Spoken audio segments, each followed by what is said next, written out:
after Rab Henkin Zichrono Livracha was niftar, so I spoke in KJ at his shloshim, during which time I gave my thoughts on the Shut B'nei Banim, which we'll hear about, obviously, as we move through the evening.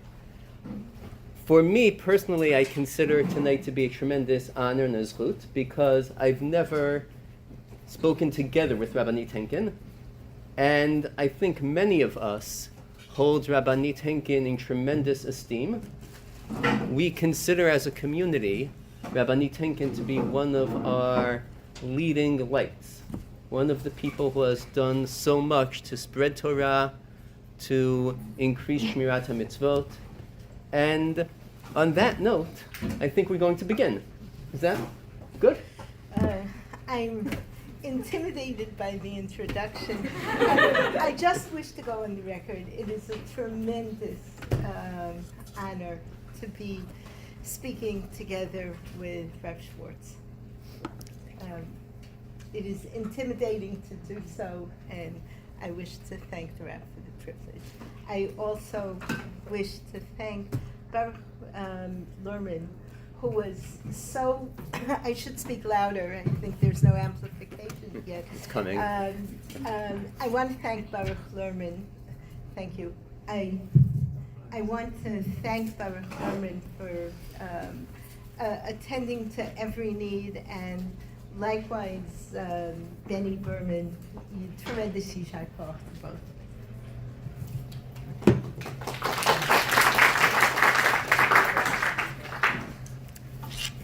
When I agreed to speak with Rabbanit Henkin, so I was under the impression that we'd be talking about the Sfarim.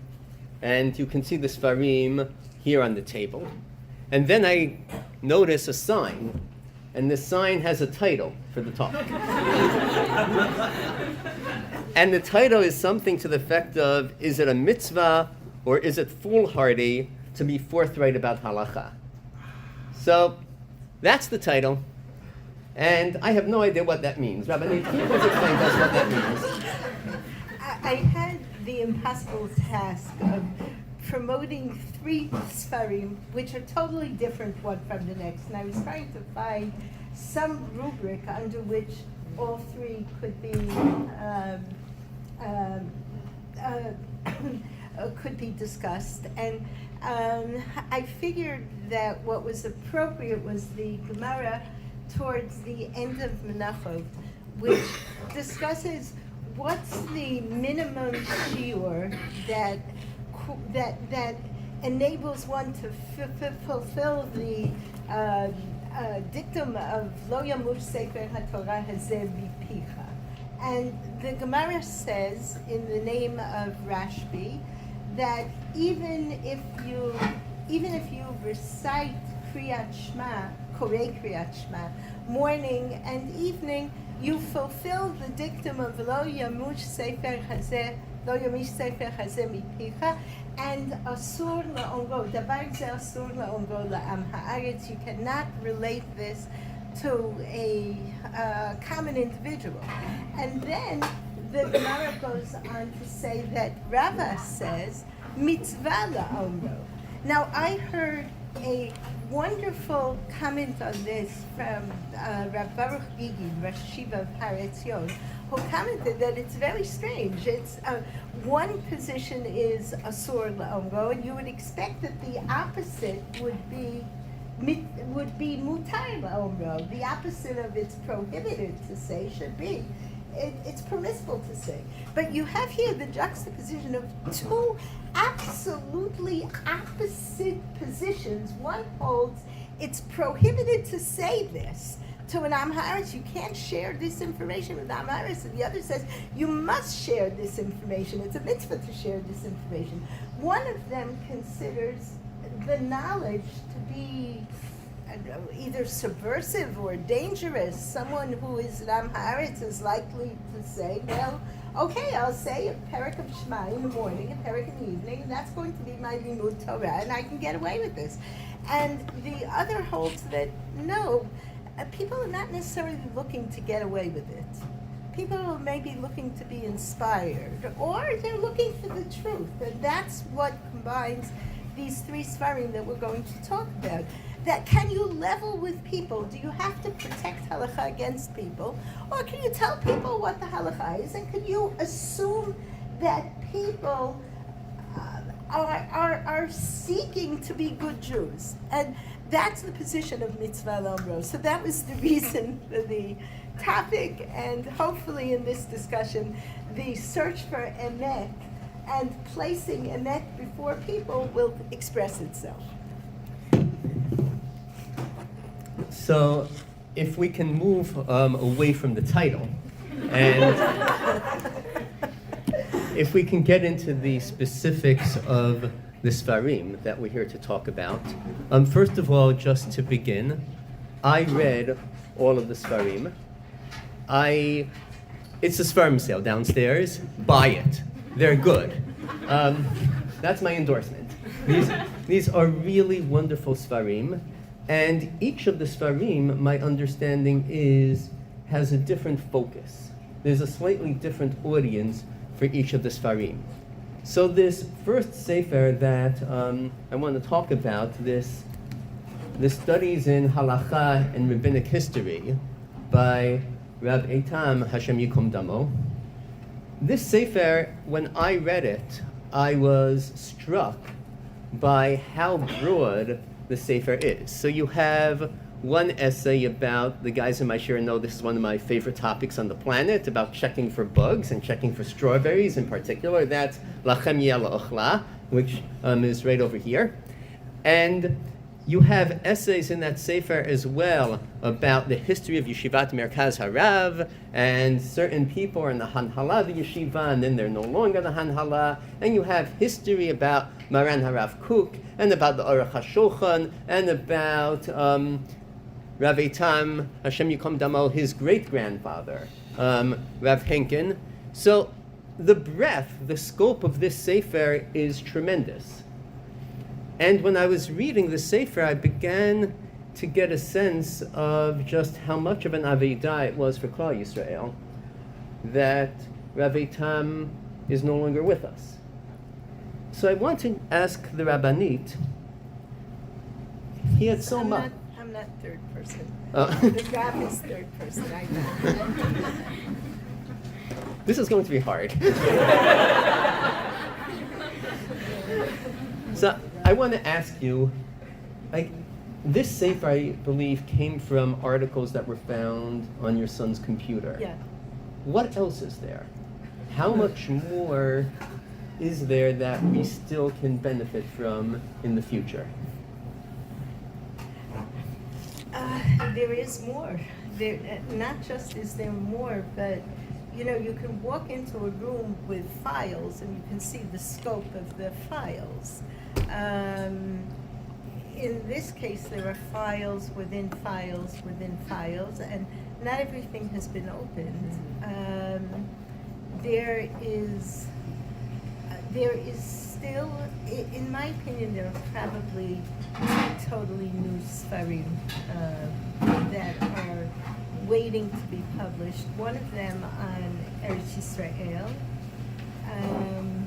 another on Rav Henkin, the great Rav Henkin, and in both cases there is a combination, as you have in this book, of Halacha and history. I think that's something that we don't generally see together, but in my opinion, we're talking about two. Maybe we're talking about three. There's a lot of homework. I pray for Arikut Yamim because it takes time. Hey, when your son wrote these articles, did he intend that they would be published? Was he thinking of a particular group, a particular audience that he wanted to publish these articles for? Were these just his notes? What was in his mind when he wrote these? He had published in his lifetime 3 books, and in addition about 40 articles. So not all of these are posthumous. Some are and some are not. He I learned a lot. I learned a lot from the Shiva onwards, from his friends, because there are always things that are not communicated with the parent and that are communicated with colleagues. And one of the interesting things is that he had written to someone. Many people corresponded with him, professors, rabbanim. He was a kind of encyclopedia, and people turned to him for information. So in looking through some of the things he had written and some things that people shared with me, one thing that I found very interesting was he said, as the scion of a rabbinic family coming from the United States, he felt that very strongly. I mean, his great-grandfather didn't come from the United States. He came from Lithuania, but he came via the United States. Rabbi Tam felt free of the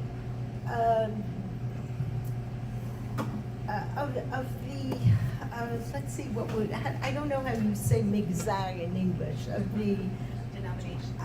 no, well, we're not talking about denominations, we're talking about groupings within religious society. He didn't feel himself obligated to associate himself with any grouping as a result of the American rabbinic heritage of the family. And he managed to cross lines that I don't think there's anyone else in Israeli society that I see doing that today. He published during his lifetime in the, Karlin Stolin publication, Beit Aaron V'Yisrael. Karlin Stolin is high Hasidic. And then you move from there into Haredi publications such as Yerushalayim or Chitzei Giborim or a range of Haredi publications. Every Dati Leumi publication from Hamayan through Akdamot, every Torani publication, but it goes beyond that because he also published in the Israel Historical Societies, the secular Israel Historical Societies, Tzion.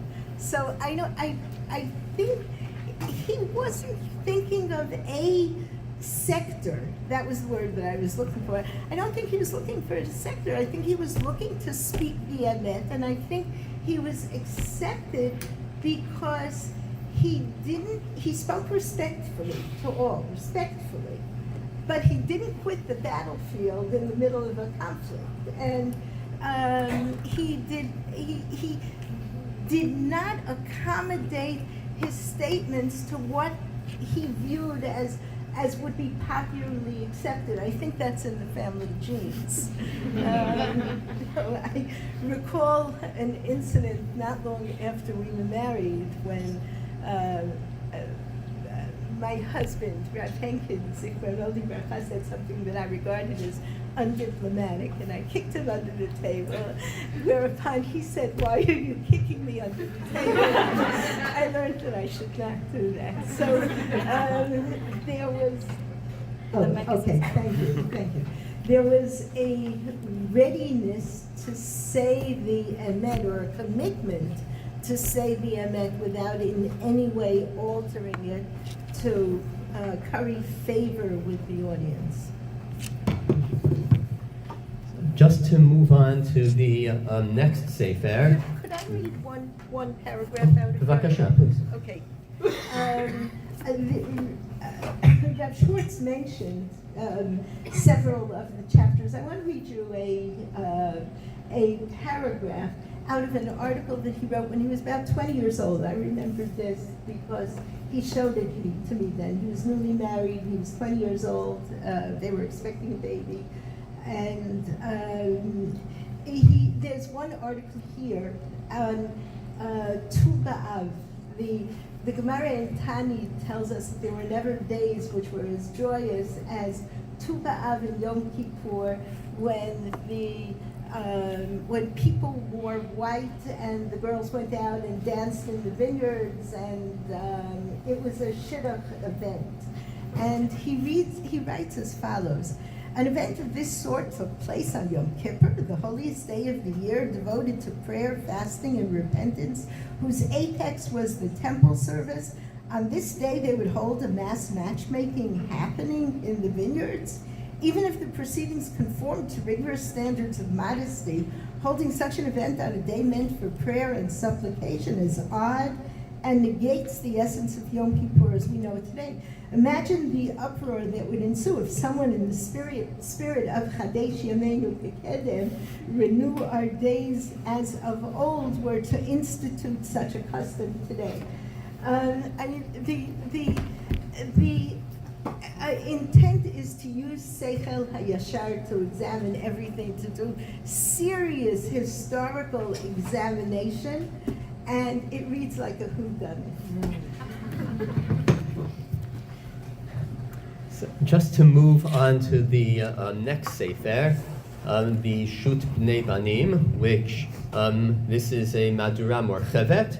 It's on sale for $18.45. So please open your wallets. But when I read the Shuvot Bnei Banim, one of the things that struck me is actually what Rabbani Tenkin was saying before, in terms of just the search for emet.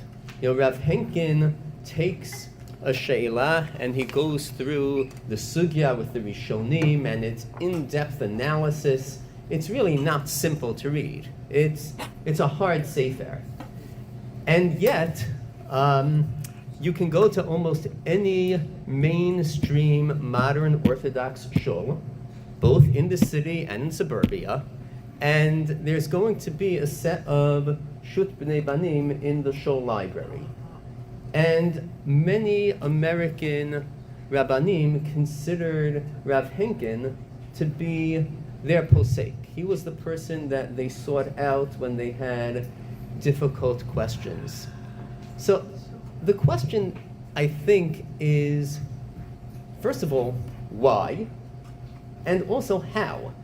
How could it be that a Rav who moved to Emek Bet Shan is really far away from suburban New York City. Ideologically, geographically, it is far away.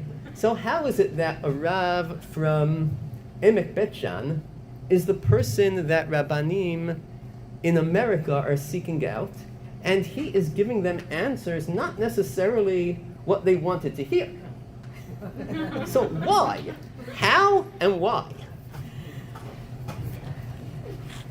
Maybe one could say, what's a graduate of Columbia University doing as a Rav in Beit She'an? And I think both of those questions are very much correct. I was thinking on my way over here tonight that when we think of contemporary questions in Halacha, very often we think of contemporary questions as being medical questions, scientific questions, and I think what's unique about Rav Henkin Zal is that he dealt with sociological questions. I think that's possibly why he was sought out. I think he's a singular address. I think when it comes to medicine and Halacha, which is extremely important, the questions are simpler. They're less maybe subversive or threatening to us, whereas questions that have to do with status in society, changing norms in society, can be the kind of thing that people avoid. Maybe I can also answer it another way. It's very interesting to see that on the Bar Ilan project, after years in which I tried to get them to put Shut B'nai Banim on there, they agreed last year to put Shut B'nai Banim on, but they only did the first 3 volumes because the fourth, in their mind, was dealt with issues which are too sensitive. I think he deals with many issues which are sensitive. Probably there is more on women's issues in this set of Sfarim than you find elsewhere. There is an openness, and on the other hand, I think Rav Schwartz is correct that not always is the answer is the answer going to be politically correct or the sought after answer? And many times it will be. So if you look at B'nai Banim and you ask, well, who is these tshuvot written to? You know, if you look into the Rashba usually says, I think it's v'nish'alti, I was asked. And if you look at Rav Moshe Feinstein, he will say, V'yedidi Rav Hagaon Hana'aratz, and he will identify who the person is. Rav Henkin didn't identify who the people were. When we asked him, he said, well, I have 3 reasons. Let's see if I can remember them right now. One of them was he had little affection for honorifics. You know, this one is Harav, and if he's in your camp, he can be Harav HaGaon, and if he says what you want him to say, he can be Rabban Shel Kol Beit Yisrael, or Beit HaGolah. So he was not interested in since most of his questions came from Rabbanim. There are many individuals who would come to our house to ask questions, who would call up with questions, but within B'nai Banim, most of the questions come from, or many of the questions come from Rabbanim, and he was not interested in getting involved in honorifics. Another thing had to do with the fact that I'm not remembering what the third was, but the second certainly was he wanted to reserve to himself the ability to criticize. When he felt something was wrong, he didn't mince words, and he wasn't chas v'chalila going to hurt anyone. He did feel it was very important that the reader should know to whom was this written. And I think this is probably the only volume of tshuvot where you have some tshuvot addressed to a woman. L'isha achat, or l'isha melumedet achat. It's very often the Rav shel kibbutz echad, the Rav shel yishuv echad, the Rav levad dat echad, and similarly. So, the Shut B'nai Banim, this Chelek Rishon, came out, I believe, in 1981, in Tafshin Mem Aleph. It's very good. Why do you need a new edition? What's to be accomplished? Was there something missing? Did you find new ktavim that, why do you need a new edition?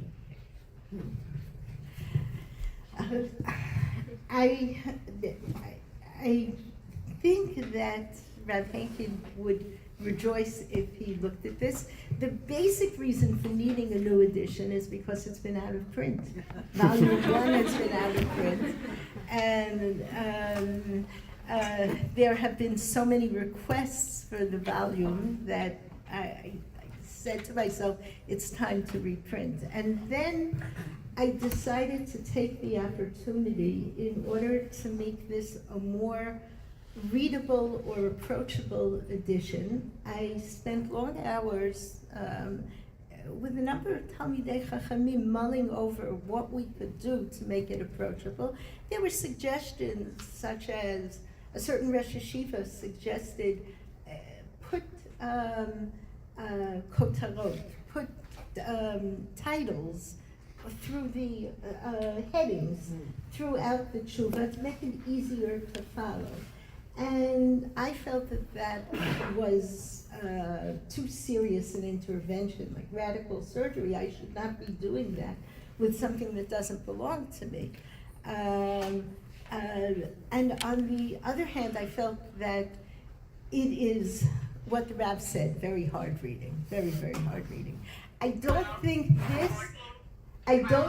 that this is hard reading now, because what we succeeded in doing was we punctuated it. We didn't vowelize, but we punctuated it. This is written as if it was originally written, as if it was written in the 14th or 15th century. And no, the reason was Rav Henkin was a very good mimic, so was Rav Eitan, and this was subconscious, and the table was always covered with Rishonim. When Shabbos came around, I would have the privilege of cleaning off the table, but otherwise the table was covered. And we have a very good library of Rishonim, and the table was always covered with Rishonim. So the language sounds like that. We punctuated it instead of having ayin kaf lamid ad kan lishono, which means close quote, in every sentence, sometimes 2 or 3 times. We first of all made some sentences shorter. It makes a big difference to put a period in the middle and start a new sentence. And all you need to do is to delete a vav. In other words, we didn't do any changing of the tshuva from what the tshuva said. But by putting in that period and deleting the vav, you enable someone to follow the sentence. And by not having ayin kaf lamed there in every sentence, but having quote marks, which you don't find in the 14th century or the 15th century, it makes a huge, huge difference. On top of that, we annotated. In other words, we looked up every quote. Rav Henkin used Project Hashut, not at all, the Bar Ilan project, not at all in the first, I think, 2 volumes, and he used it several times, around 3 times. I know because it's on my computer, it was not on his computer. And he used it, he told me, 3 times in his 3rd volume, or 4th volume. That was it. So there were quotes which were imprecise. Sometimes a dalet was used instead of a shin. In other words, it was written in Aramaic rather than in Hebrew, or in Hebrew rather than in Aramaic, and that's not helpful when you're looking to put something into a search engine. Oh. So the tshuvot remain, in my opinion, remarkable. When I am learning them, I'm learning them with my chavruta who is sitting there, and I find that it is as if they were written yesterday. It is remarkable how on so many issues they remain as important as they were when the questions were asked several decades ago.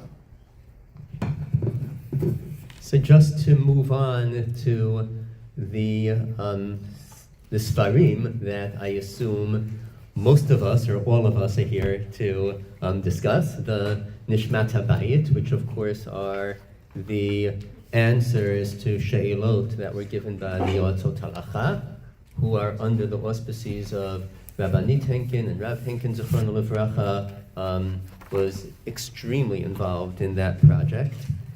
So, Yoatzot Halacha are far more mikubal in Israel than they are in the United States.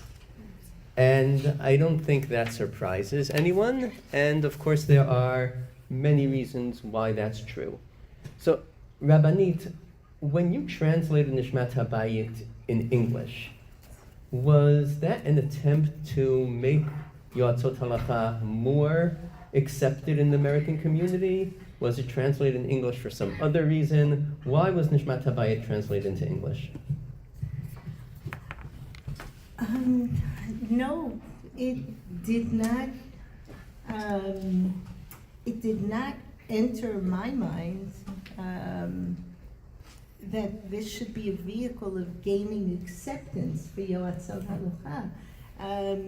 I think it is an extremely important and unique work in its own right.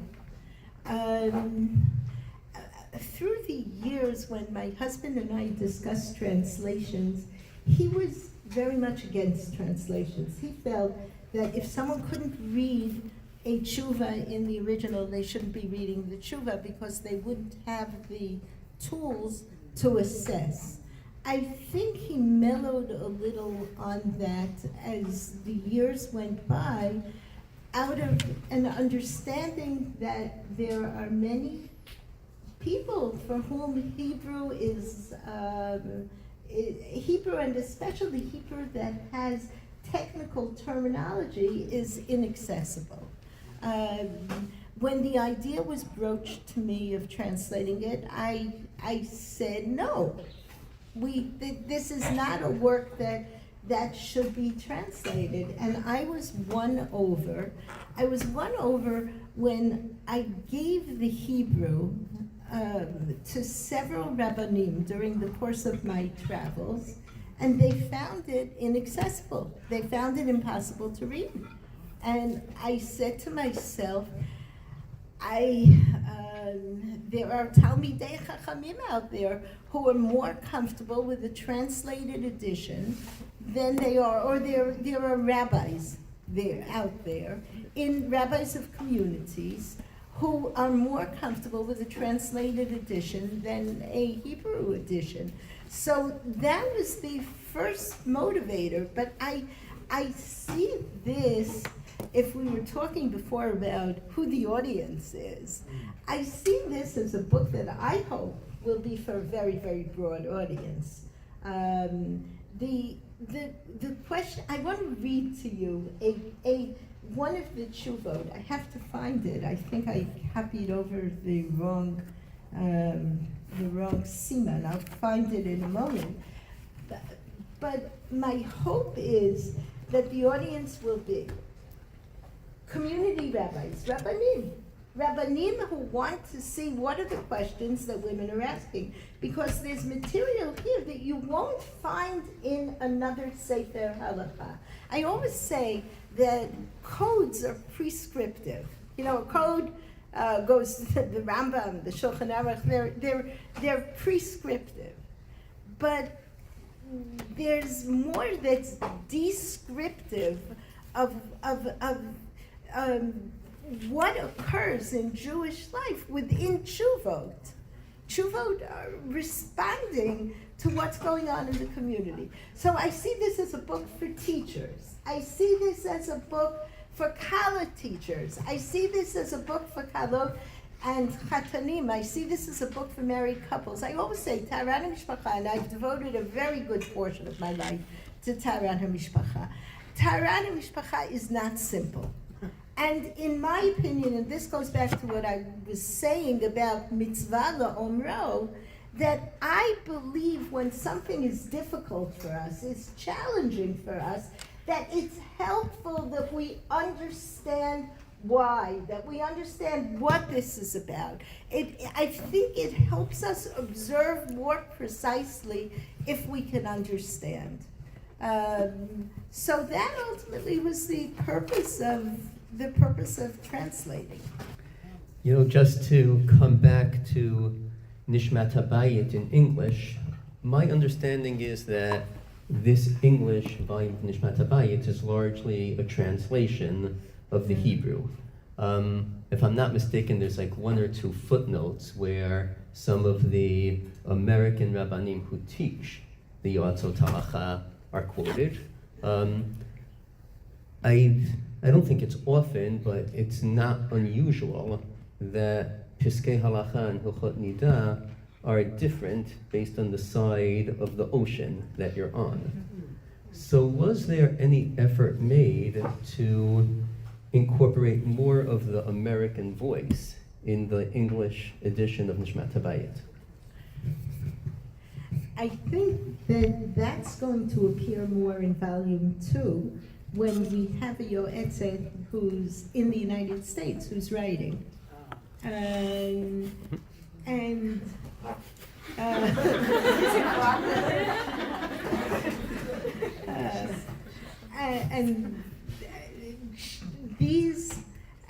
the tshuvot here are translated as they were written, and it is absolutely true. They were written in Israel with an Israeli voice here. But yes, in the second volume, which I am hoping will get to will be finished before it's proofread, but I'm hoping the second volume will be finished somewhere around Shavuos time.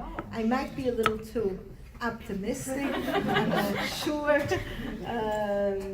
but I'm hopeful. The second volume is on mikveh and chatzitzot, barriers to immersion, which initially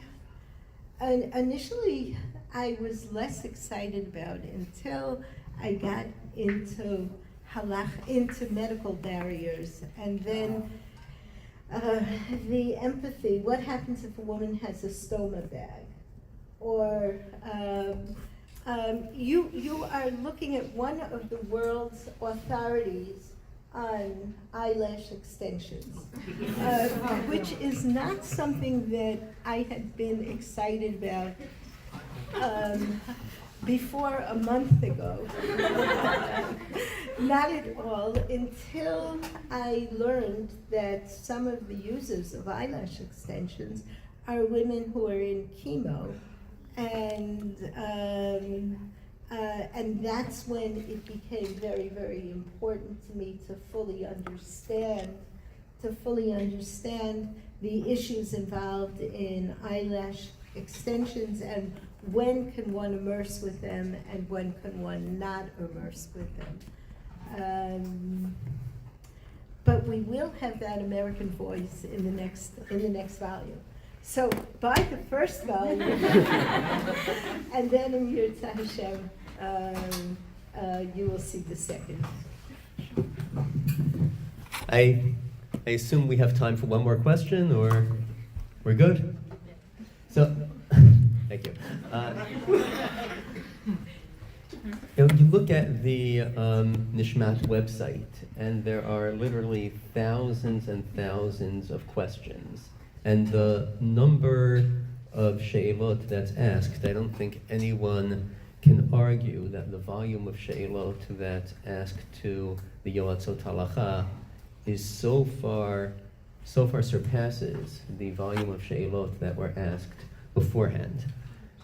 And obviously that is why we're here, why Nishmat HaBayit is written, why Yoatzot Halacha exist, to increase the volume of she'elot, the comfort that women have, etc.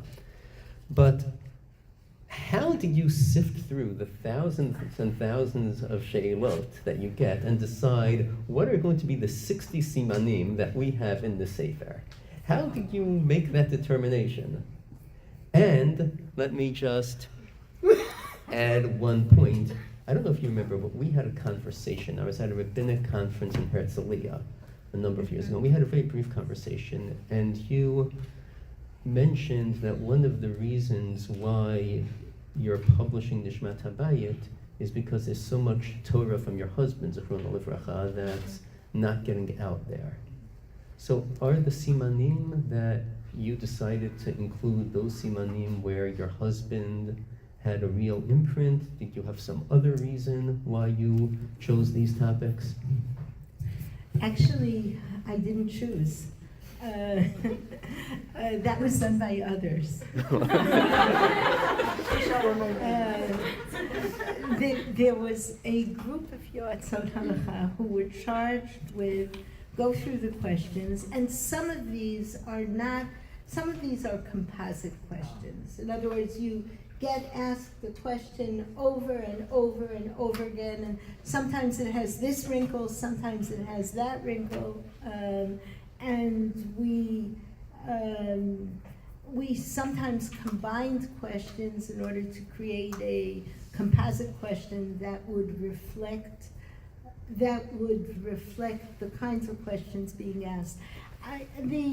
Although I wasn't involved in the selection of questions, they were selected basically because they're important, either because there's something unique about the question, or this is the kind of question that you get over and over and over again, and therefore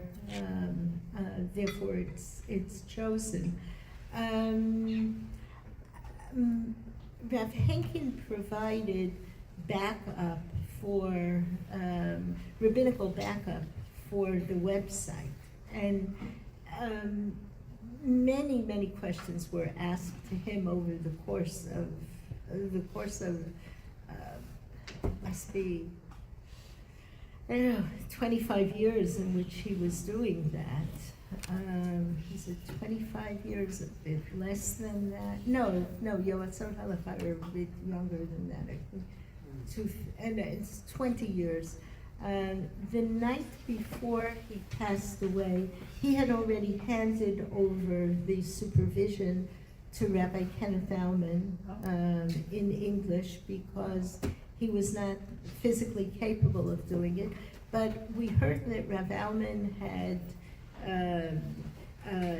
COVID and was unable to review questions. As it turned out, he was unable to talk on the phone. He could review questions.